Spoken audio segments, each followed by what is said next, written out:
હૈદરાબાદમાં હિટેક્સ થકી આયોજન થયેલા 17મી મિસ વર્લ્ડ સ્પર્ધા માટે સંપૂર્ણ શહેર તૈયાર છે. આ ત્રીજી વખત છે કે ભારત આ પ્રતિષ્ઠિત ઇવેન્ટનું આયોજન કરી રહ્યો છે.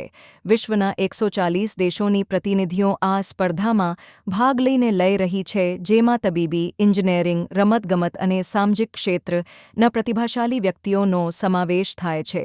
આ અવસર સ્પર્ધકો હૈદરાબાદના બાળકો સાથે સમય વિતાવ્યો, તેને પુસ્તકો અને ચોકલેટ ભેટ આપી અને બ્યુટી વિથ પર્પઝની ભાવનાને ઉજાગર કરી.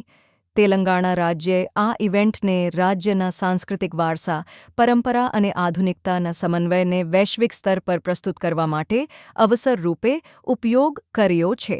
સ્પર્ધાના કાર્યક્રમોમાં ગોલકોંડા કિલ્લો, ચારમિનાર, રામપ્પા મંદિર અને પોચમપલ્લી જેવા સ્થાનોની ભેટ સાથે સ્થાનીય હસ્તકલાઓ અને હેન્ડલૂમ્સના પ્રદર્શનનો સમાવેશ થાય છે. આ સાથે સ્પર્ધકો કવાલ અને અમરાબાદવાગ અભયારણ્યની મુલાકાત લીધી અને વૃક્ષારોપણ જેવા પર્યાવરણલક્ષી ગતિવિધિઓમાં ભાગ લીધો.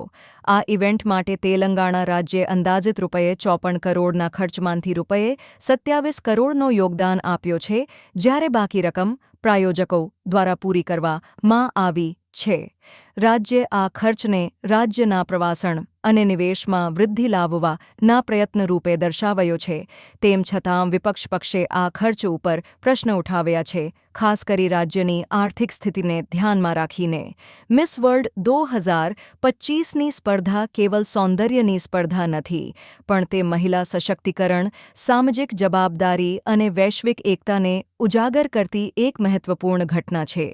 આ ઇવેન્ટ દ્વારા તેલંગાણા રાજ્યને વૈશ્વિક સ્તર પર ઓળખ મળવાની સાથે સ્થાનીય હસ્તકલાઓ, પરંપરા અને પર્યાવરણલક્ષી ગતિવિધિઓને પણ પ્રોત્સાહન મળ્યું છે.